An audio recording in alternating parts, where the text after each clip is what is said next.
तो दोस्तों स्वागत है आपका चाय पे चर्चा। चाय तो नहीं है, मेरे पास कॉफ़ी है, लेकिन स्वागत है आपका Byju's exam prep get an ऐसी हिंदी यूट्यूब चैनल पर। आज इस वीडियो में हम एक बहुत ही इंपॉर्टेंट टॉपिक के बारे में बात करने वाले हैं, जिसमें सबसे पहला जो टॉपिक है वो सर आपको बताएंगे।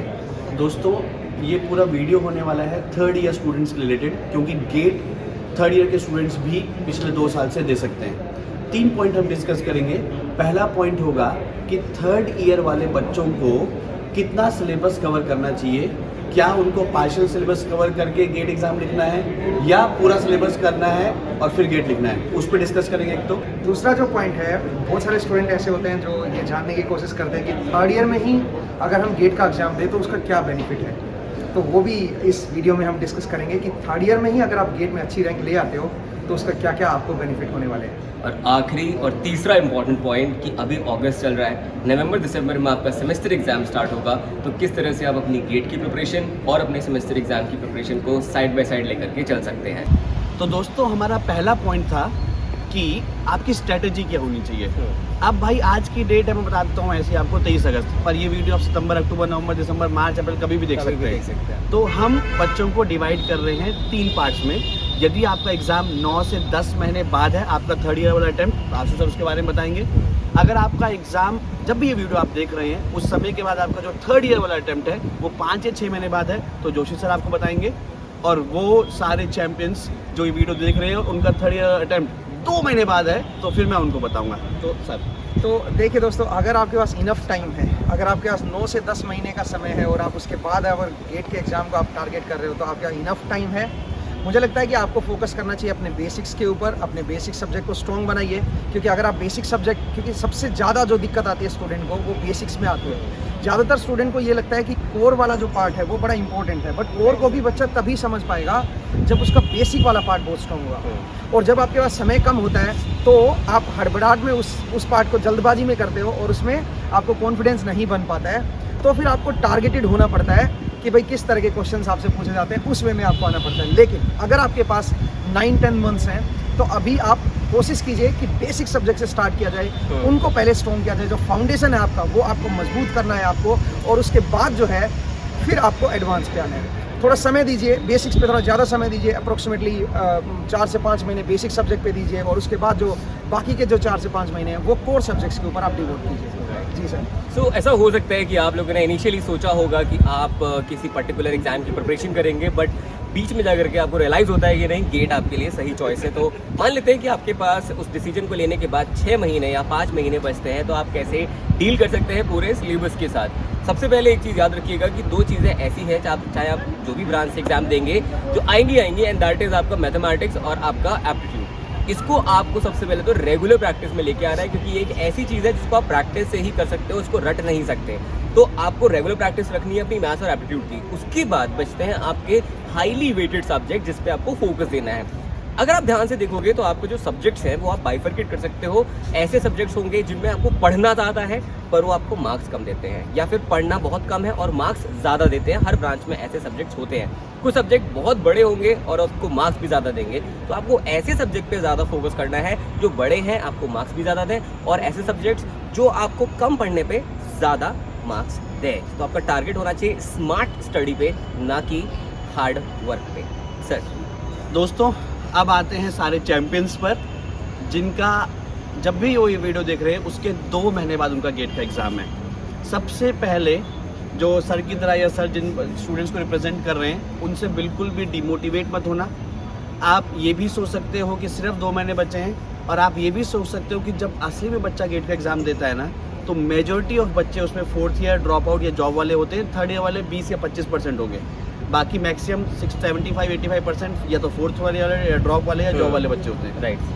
तो आप ये समझो कि यार जो भी बच्चे आपके कंपटीशन में है ना, उनमें से 75% बच्चों से आप 2 महीने आगे चल रहे हो, क्योंकि उनका वो लास्ट अटेम्प्ट होगा या 4th ईयर वाला अटेम्प्ट होगा। आपका अभी एक और अटेम्प्ट 14 महीने बाद भी है। तो आप ये भी सोच सकते हो कि आपका 2 महीने बाद एक एग्ज़ाम है, ये भी सोच सकते हो कि भाई 14 महीने बाद एग्ज़ाम है, तो कोई दिक्कत नहीं है। 2 महीने बचे हैं। बिल्कुल, यदि आप अभी 0 से स्टार्ट कर रहे हो तो सबसे पहले एक्सेप्ट कर लो कि यार बहुत मचाने नहीं वाले हो, बहुत फोड़ने नहीं वाले हो। लेकिन एक आपका प्रैक्टिस हो सकता है, एक आप एक उसको मॉक की तरह ले सकते हैं। आप देख सकते हैं एग्ज़ाम का फील, एग्ज़ाम का प्रेशर कितना पढ़ने से कितना आता है। एक बार वो तोल मोल वाला भाव पता चल गया ना कि यार मैंने 2 महीने में इतना फोड़ दिया है, तो आगे आने वाले 12 महीने में या 14 महीने में कितना फोड़ सकता हूँ, Right. वो अंदाजा आपको हो जाएगा।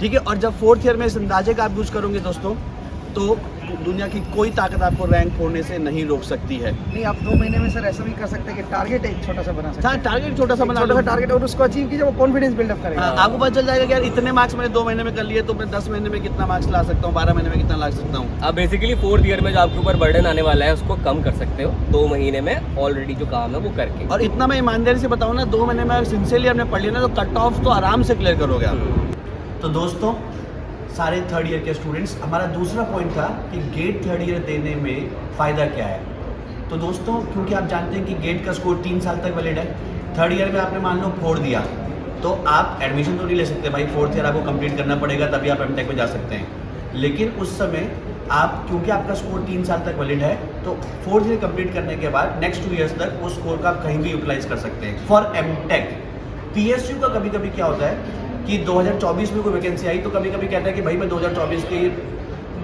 स्कोर से रिक्रूटमेंट करूंगा। तो उस केस में पीएसयू में हो सकता है कभी कभी आप इस चीज़ से वंचित रह जाएं, अगर पीएसयू उसी साल का लेता है। लेकिन हाँ, एमटेक के लिए तो आप श्योर शॉट है कि वो 3 साल तक वैलिड रहेगा, तो एमटेक को आप ट्राई कर सकते हैं, लेकिन 4th ईयर कंप्लीट करने के बाद। दूसरा पॉइंट मैं आपको बताना चाहता था दोस्तों कि कई बार ये होता है कि जो 3rd ईयर जो स्टूडेंट होते हैं वो जब तैयारी नहीं करते हैं, तो उनके ऊपर एक वर्कलोड बढ़ जाता है फाइनल ईयर में आते आते, और फाइनल ईयर में एक प्रेशर क्रिएट हो जाता है अजीब सा। तो उस चीज़ से दूर करने के लिए आपको अगर एग्ज़ाम का डर निकालना है, और अगर आप चाहते हो कि मेरा स्कोर अच्छा रहे, तो आप 3rd ईयर में ही अपने एग्ज़ाम को अटेम्प्ट कीजिए। उससे आपको एग्ज़ाम फोबिया निकलेगा, आपको पता चलेगा कि किस पैटर्न पे किस तरह का क्वेश्चन पेपर आता है, और आप एक रियल एग्ज़ाम की जो फीलिंग है उसको आप देख पाओगे।